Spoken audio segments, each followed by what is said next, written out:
गृह मंत्री जी बैठ जाए।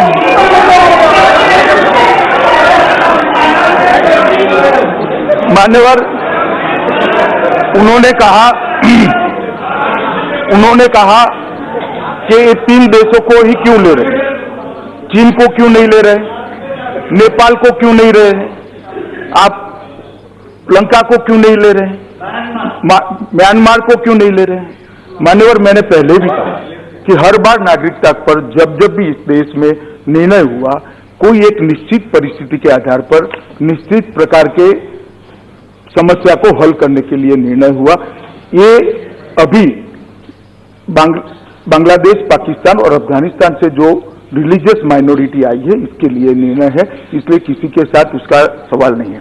दूसरी बात, नेपालियों की जहां तक बात है, मान्यवर, 1950 में 31 जुलाई को भारत नेपाल शांति और मैत्री संधि अनुच्छेद 7 के अनुसार दोनों देश अपने अपने क्षेत्र में दूसरे देश को नागरिकों को निवास, संपत्ति का स्वामित्व, व्यापार, वाणिज्य एक समान अधिकार देने के लिए सहमति हुई है और नेपाली नागरिकों को भी अर्जी के आधार पर आज भी आसानी से नागरिकता मिल रही है। इसमें कोई बात नहीं।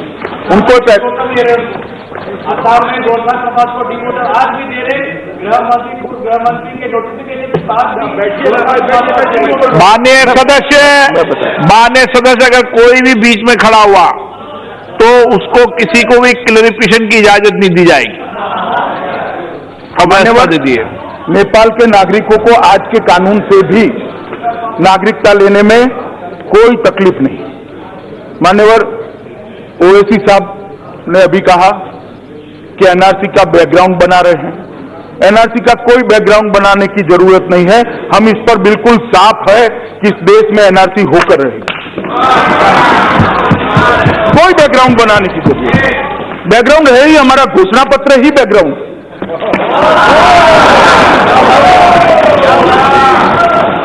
मान्यवर, उन्होंने कहा मुसलमानों से नफरत क्यों है। हमें कोई नफरत नहीं है। मैं आपको कहता हूं जनाब, आप नफरत खड़ी मत करना, मेहरबानी कर दीजिए। हमें कोई नफरत नहीं। और मैं फिर से स्पष्ट करना चाहता हूं बार बार, क्योंकि एक सदस्य बोला है मुसलमानों के साथ अन्याय है। इस देश के किसी मुसलमान का इस बिल से कोई वास्ता नहीं, कोई वास्ता नहीं। ये बिल जो है वहां से आने वाले हिंदू, सिख, बौद्ध, पारसी, जैन और क्रिश्चियन शरणार्थियों को नागरिकता देने, इसमें भारत में रहते हुए भारत के नागरिक मुसलमानों से कोई लेना नहीं।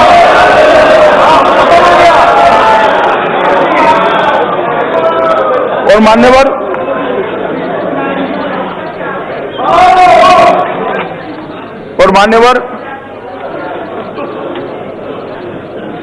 गोगाई जी ने कहा,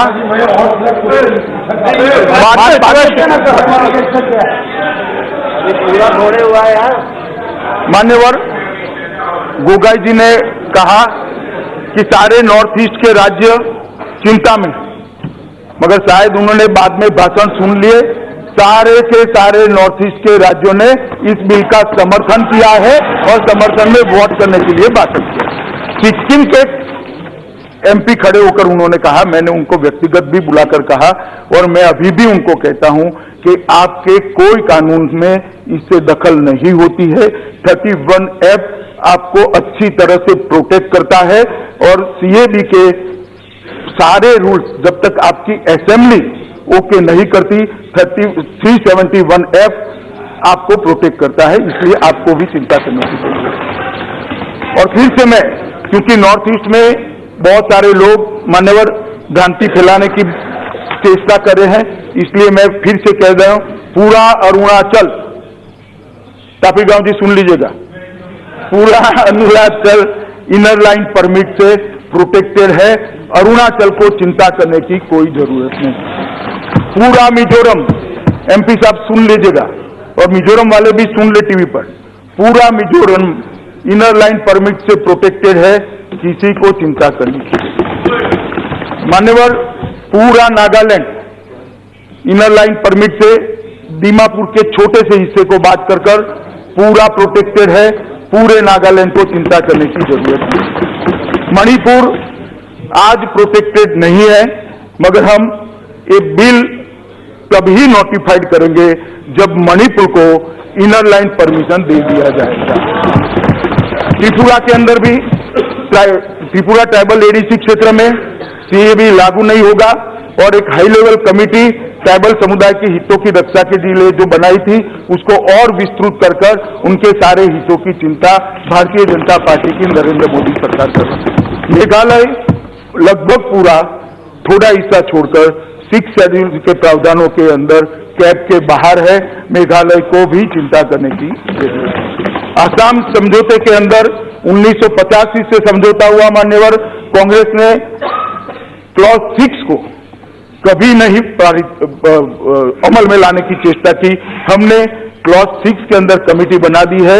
आसाम के लोगों को ही कमेटी है, वो स्पीड से अपना काम कर रही है, जो आसाम के मूल निवासियों के सभी अधिकारों की, उनकी भाषा की, उनके साहित्य की, इनकी बोली की, इनके पॉलिटिकल रिजर्वेशन की, ये सब चीजों की चिंता करेगी और वो कमेटी जल्द ही अपना रिपोर्ट देगी, तो आसाम को भी चिंता करने की जरूरत नहीं है। BTC, Karbi Anglong, Dima Hasao, ADC CAB के बाहर है और आसाम के 6 समुदायों के लिए भी सुबह मैंने कहा इस प्रकार से हम अलग से विचार कर रहे हैं। मान्यवर, इन्होंने एक बात जो स्टेटमेंट किया इसको मैं जरूर क्लियर करना चाहूंगा कि एनआरसी के अंदर गोरखा, पंजाबी, बिहारी, मारवाड़ी जो नॉर्थ ईस्ट के रहते हैं वो लोग बाहर हो जाएंगे। ये सत्य नहीं है, ये स्टेटमेंट ठीक नहीं। मान्य सदस्य बताता हूं भाई, आप बैठ जाओ ना। मान्य सदस्य मान्य सदस्य कट गया। मान्यवर, कोई पंजाबी, मारवाड़ी, बिहार के, ओडिशा के कोई निवासी को घुसपैठिया करार नहीं दिया जाएगा। एनआरसी के अंदर जो भारत के मूल निवासी है वो सबको यहाँ पर ही रहना होगा और यहीं पर रहने का उनका अधिकार है। वो बंगालियों का भी और पूरे नॉर्थ ईस्ट को इस दृष्टि से चिंता करने की जरूरत नहीं। श्री प्रेमचंद्रन जी ने भी अनकॉन्स्टिट्यूशनल है आर्टिकल 14 के हिसाब से कहा, मैंने आगे उसका जवाब दिया है। उन्होंने कहा सब माइनॉरिटी को देते हो तो मुस्लिम को क्यों नहीं देते। बहुत अच्छा सवाल है उनका, हर एक के मन में सवाल होना चाहिए, मगर ये जिन 3 देशों के लोगों को दे रहे हैं वहां मुस्लिम माइनॉरिटी नहीं है, इसलिए मुस्लिम को नहीं देते। माइनॉरिटी नहीं है वहां पर, अगर माइनॉरिटी है तो होते तो उनको भी मिलता, मगर वो नहीं है इसलिए नहीं देते। बड़ा सरल जवाब है, इसमें इतना सारा क्लमजी कुछ नहीं है कि जो समझ में ना है।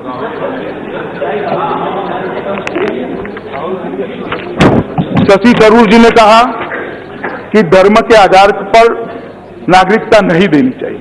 शशि थरूर जी, कांग्रेस के शासन में जितनी बार भी आजादी के बाद सारे शरणार्थियों को नागरिकता दिया वो धर्म के आधार पर ही दिया था। मेरी बात सुन लीजिए, क्योंकि विभाजन ही धर्म के आधार पर हुआ। तो सारे जो शरणार्थी आए थे वो हिंदू, ज्यादातर हिंदू और सिख थे, बहुत जैन, पारसी भी थे, थोड़े बहुत क्रिश्चियन भी थे। तो सबको पहली बार, सबसे पहले अगर किसी ने नागरिकता देने का काम किया तो श्री जवाहरलाल नेहरू के नेतृत्व में आपकी सरकार, और देश का विभाजन भी धर्म के आधार पर हुआ था। और मैं आज भी कहना चाहता हूं, नेहरू लियाकत समझौता अगर स्पिरिट के साथ लागू होता, वहां से अफगानिस्तान के, पाकिस्तान के सिखों के धर्म की परिवारों की सुरक्षा होती, हिंदुओं की होती, बौद्धों की होती, क्रिश्चियनों की होती, पारसियों की होती, बांग्लादेश के भी होती, तो आज उनको यहां न आना पड़ता। परंतु नेहरू लियाकत समझौता 1950 में जो हुआ वो काल्पनिक समझौता था, वो फेल हो गया, समय की वास्तविकता पर वो खरा नहीं उतरा और इसके कारण आज नरेंद्र मोदी जी ने ये बिल को लेकर इस सदन के सामने आना। मान्यवर, उन्होंने थोड़ा टॉन्ट में कहा कि पीएम कहते हैं कि सरकार का धर्म संविधान है। मैं पूरी गंभीरता के साथ और सदन के अंदर बहुत गंभीरता और विश्वास के साथ देश की जनता को विश्वास दिलाना चाहता हूं कि जब तक नरेंद्र मोदी जी प्रधानमंत्री है, इस सरकार का धर्म और कोई नहीं है। भारत का संविधान ही हमारा धर्म है और भारत के संविधान के आधार पर आगे बढ़े। मान्यवर, एक विषय चला कि अभी भी मैं इस बात को थोड़ा एलोबेट इसलिए कहना चाहता हूं कि पूरे दिन इस प्रकार से चित्रण किया गया कि हम मुसलमानों के साथ अन्याय कर रहे हैं। मैं फिर से क्लियर करना चाहता हूं कि ये बिल का इस देश में रहने वाले, इस देश के नागरिक मुसलमानों से कोई स्नान सूतक का संबंध नहीं है, उनके साथ कोई अन्याय का सवाल नहीं है। परंतु क्यों ये बिल लेकर आना पड़ा, तो मान्यवर मैं आपको बताना चाहता हूं। मैंने जैसे बताया कि जिस प्रकार से लियाकत नेहरू समझौता विफल हुआ, उसके बाद पाकिस्तान के अंदर क्या हुआ। मान्यवर 2014 की एक रिपोर्ट बताती है कि 1000 लड़कियों को जबरन धर्म परिवर्तन किया गया। बादल साहब ने बताया पवित्र नानकाना साहिब के ग्रंथी की पुत्री जगजीत कौर को जबरन धर्म परिवर्तन किया गया। हो हल्ला हुआ पूरे दुनिया के अंदर, सिखों ने लड़ाई लड़ी, भारत के लोगों ने लड़ाई लड़ी और बाद में वापिस लाया गया।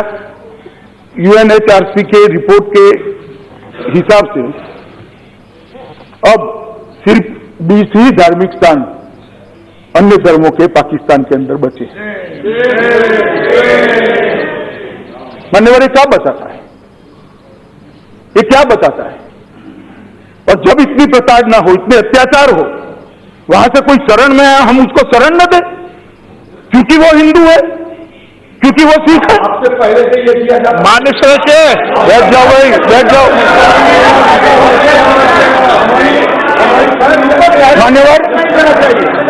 मान्यवर, मैंने पहले भी बताया, फिर से मैं रिपीट करूंगा।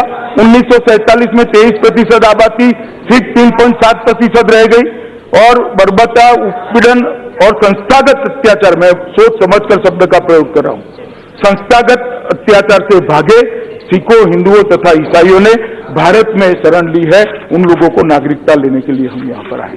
मान्यवर, इसी प्रकार से बांग्लादेश बनने के बाद एक शांति और मैत्री की ढाका में संधि हुई 1972 में। भारत की प्रधानमंत्री श्रीमती इंदिरा गांधी और बांग्लादेश के प्रधानमंत्री शेख मुजीबुर रहमान द्वारा हस्ताक्षरित हुई।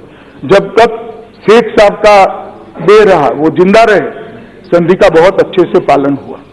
मैं आज इस संसद के अंदर शेख मुजीबुर रहमान के प्रति कृतज्ञता व्यक्त करना चाहता हूं कि उनके रहते किसी भी धार्मिक लघुमती के साथ, अल्पसंख्यक के साथ अत्याचार नहीं हुआ। और अभी अभी जो शासन आया है उसने भी बहुत अच्छा किया है। मैंने बहुत कम हुई है सर, मैं इसको भी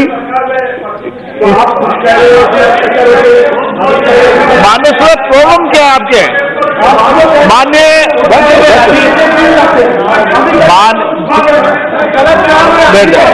बैठ जाओ। मान्य सदस्य प्लीज प्लीज। नाम गलत है मान्यवर, इनका नाम ही अधीर रंजन है, इसलिए मुझे कोई आपत्ति नहीं। देता हूं आपका जवाब हम देंगे ना मान्य सदस्य, बेटे से ही मान्य नहीं आप खड़े। मान्यवर, 1975 में बंगबंधु शेख मुजीबुर रहमान की हत्या के बाद वहां पर जो अत्याचार का दौर चालू हुआ, इसने वहां की धार्मिक लघुमतियों की रीढ़ की हड्डी तोड़ दी, इनकी हिम्मत तोड़ दी। अधिकतर घटनाएं ऐसी हुई जैसे भोला में एक सुनियोजित हमले में अल्पसंख्यक समुदाय की 200 महिलाओं के साथ सामूहिक बलात्कार किया गया। क्या हुआ ये बताता हूं, सुनिए तिरंजन जी, आज सुनिए ना, मैं बताता हूं, सुनिए। शेख मुजीबुर न रहने के बाद क्या हुआ है बताता हूं। BNP खालिदा जिया जी की पार्टी जब आई, गांधी जयंती के दिन नवाक अली गांधी जी बंटवारा रोकने के लिए गए थे। उस दिन 2 अक्टूबर 2001 में भोला जिला के 4 फसन उपजिला में 8 से 70 साल की और 100 महिलाओं के साथ बलात्कार की घटना गांधी जयंती के दिन। क्या हुआ है बताता हूं। बहुत सारे अत्याचार हुए हैं। अब सुनो भाई, मान्यवर प्लीज मानिए, प्लीज मानिए, आप नेता सदन है, इस तरीके निकले। मानिए, आप कांग्रेस के नेता हैं, प्लीज मानिए,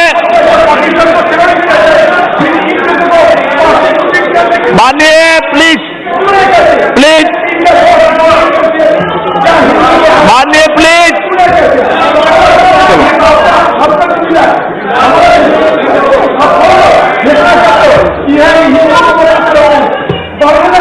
मान्यवर इनको बैठाइए, हर बार खड़े हो जाते। लालमोहन उप जिला में 1000 परिवारों पर मान्यवर हमला किया। 1000 अल्पसंख्यक परिवारों को हमला किया। कबीले धाम में अक्टूबर 1990 में 300 घरों में आग लगा दी।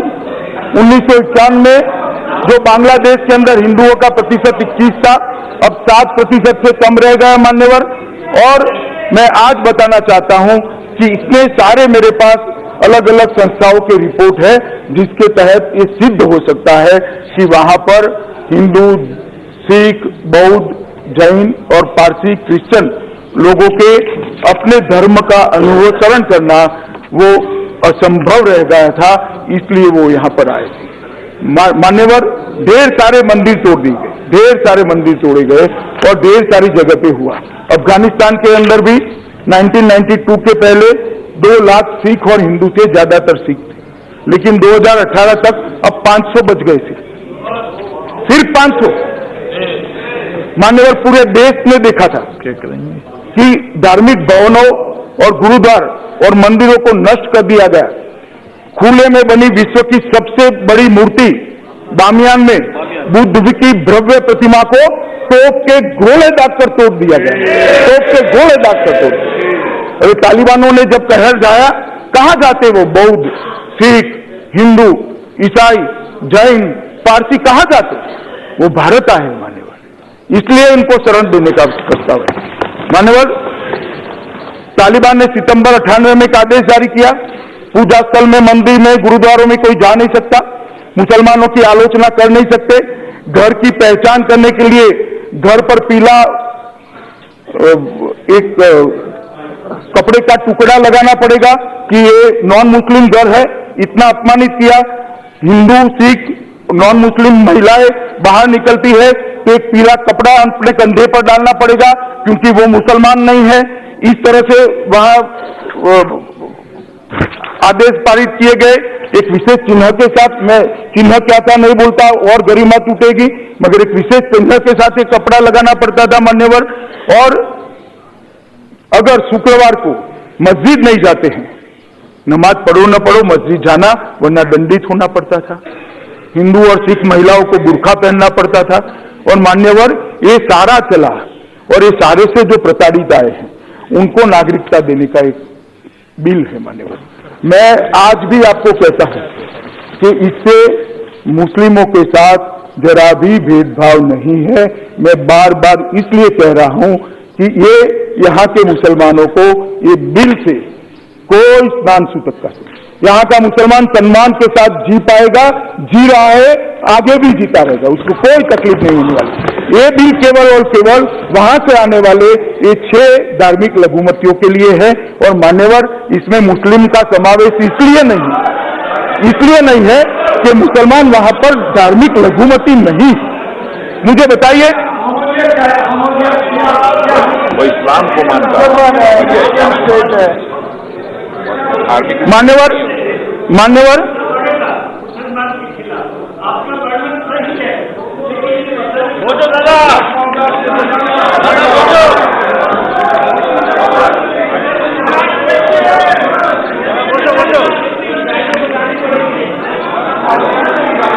दादा, मान्यवर मैं अंत में फिर से एक बार एक सदन के माध्यम से पूरे देश के सामने स्पष्ट करना चाहता हूं कि शरणार्थी और घुसपैठिए के बीच में मौलिक अंतर है। जो धार्मिक प्रताड़ना के आधार पर अपने घर की स्त्रियों की इज्जत बचाने के लिए, स्वधर्म में जीने के लिए, अपने धर्म को बचाने के लिए यहाँ आता है, वो शरणार्थी है। और वो जो विदाउट परमिशन घुस कर आता है वो घुसपैठिया है। दोनों के बीच में बहुत बड़ा अंतर है और ये बिल शरणार्थियों के लिए है, ये बिल धार्मिक लघुमतियों के लिए है। मैं आज जिन सारे लोगों ने भाषण किया है वो सब लोगों को मन से अपील करता हूं, मत बैंक की लालच के कारण आंख अंधी और कान बहरे हुए हैं तो खोल लीजिए, खोल लीजिए। लाखों करोड़ों लोगों को अन्याय हुआ है, लाखों करोड़ों लोगों को अन्याय हुआ है।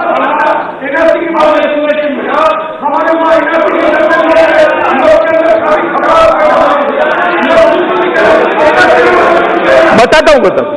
मान्यवर, लाखों करोड़ों लोग जो नर्क की यातना में जी रहे हैं, 70 साल से उनको नागरिकता नहीं मिली है, वो अपना मकान नहीं ले रहे हैं, उनको नौकरी नहीं मिल रही है, स्वास्थ्य की सुविधाएं नहीं मिल रही हैं, उनको उनके बच्चे को अच्छी शिक्षा नहीं मिल रही है, नौकरी नहीं मिलती है, घर में भूखमरी है, रहने का मकान नहीं है, कोई रोड पर रह रहा है, कोई रेल की पटरियों के पास में जगह पे रह रहा है, कोई वैसे ही घूम रहा है। ये लाखों करोड़ों लोगों के लिए नरेंद्र मोदी जी उनकी यातनाओं से मुक्ति का एक दस्तावेज लेकर आज इस सदन के सामने आए और ये दस्तावेज इतिहास में सुवर्ण अक्षरों से लिखे जाने वाला है कि जो विफल हुए 1950 के नेहरू लियाकत समझौते की गलती को आज नरेंद्र मोदी ने सुधारने का काम किया है। देश के प्रधानमंत्री इतने सालों से मान्यवर ये कहते थे कि हमारी कोई सुने, हमारा दोस्त क्या है। अब ये कह रहे हैं, मैं उनको पूछता हूं, इनका दोस्त क्या था, क्या दोस्त था, तो क्यों नहीं स्वीकारा उनको, क्यों नहीं स्वीकारा? अरे अब तक क्यों नहीं स्वीकारा?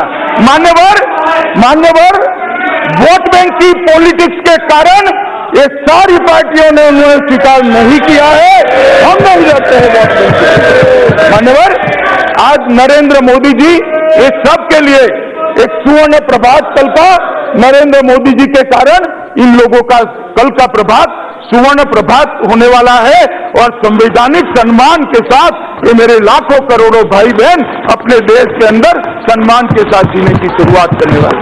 और मान्यवर, मैं आपके माध्यम से इतना ही विनंती करना चाहता हूं कि एनआरसी और इसको जोड़ने की जरूरत नहीं है। एनआरसी करेंगे तब स्पष्टता के साथ इसी प्रकार से इसी सदन में एक भी शब्द छोड़े बगैर मैं सबको इसकी भी जानकारी दूंगा। इसमें मुझे कोई तकलीफ नहीं है, मगर मानकर चलिए एनआरसी आने वाला है, एनआरसी बस